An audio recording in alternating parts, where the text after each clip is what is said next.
Hello, welcome to my channel. This is Style with Ufuma Omoluru. If it's your first time on my channel, I make sewing look easy. So today I want to show you how I made this beautiful falling organza shoulder organza top.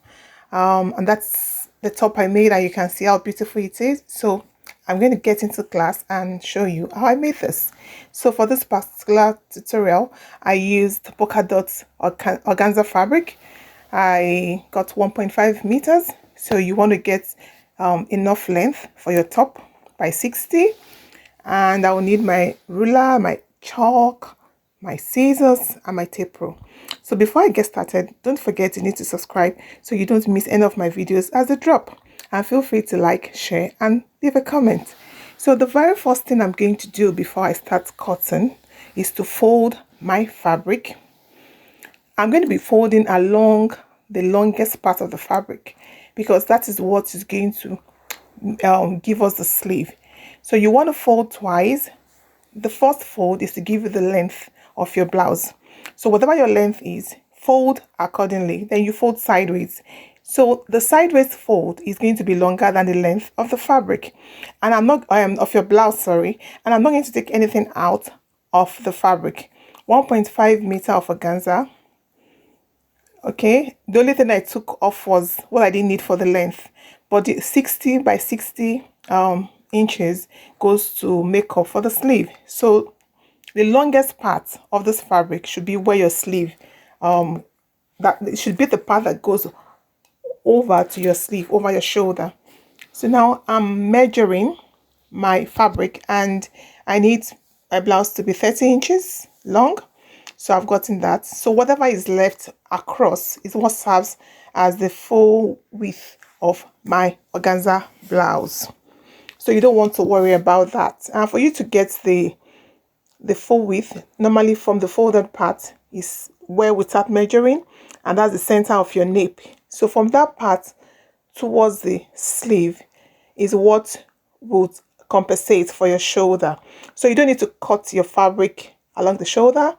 You just have to leave it the way it is, as if you want to cut buba or you're cutting a batwing. It's the same concept. So now that I've folded, I'm going to start measuring from the folded part, and I'm going to be cutting like I would cut a canoe neck.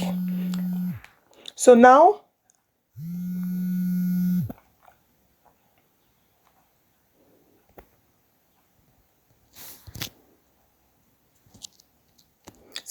I just measured about 4 inches, and the width I did 5.5 inches. Now from the bottom along the sleeve part, I just needed to make a slant and measure the width of my blouse. What I have for the width of my blouse is my hip measurement plus 1.5 inches because you don't want it clinging.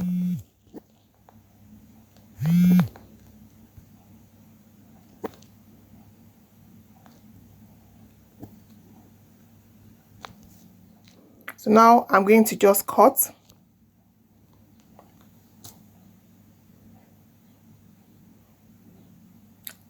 So you see, you create like a batwing sleeve, but you need it to be really bold, and that's what I've done. So I just took away about 7 inches from the bottom of my blouse length, or from the bottom of the blouse. So now I'm going to cut the back and the front piece together. You don't need to worry about the front being higher or the back being higher. So it's really easy. So that part along the sleeve is going to be ruched with the elastic I'm going to put in. So you don't want to worry about that. All you will need to do is fold about 1 inch. Then we're going to pass the elastic in through the fold.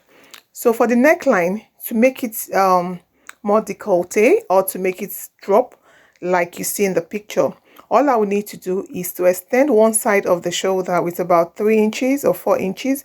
It depends on how sassy you want it to look, really.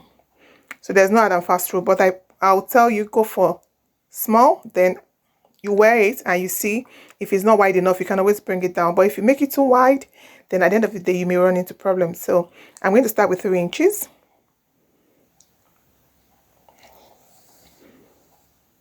So I just get my chalk and I trace along that along the shoulder, one side of the shoulder, and I'm going to cut that off.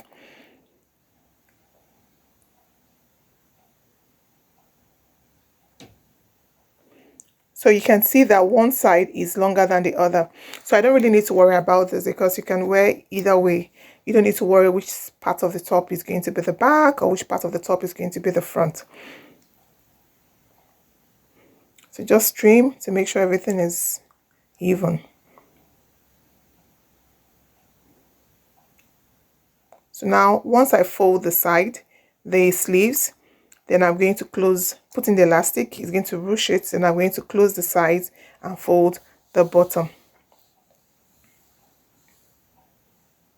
You also need, so now I've made my top, you can see. So I used bias trimming for the neckline, okay, and it makes it look really neat and professional. Then I got elastic for the sleeve, and I just stitch the sides. So if you want the dimension of the elastic I used, check the description box beneath, and you're going to get the proper measurement of this top I cut. But this top is one size fits all. Anybody can wear, and you can wear on skirts, on pants, and whatever you feel like.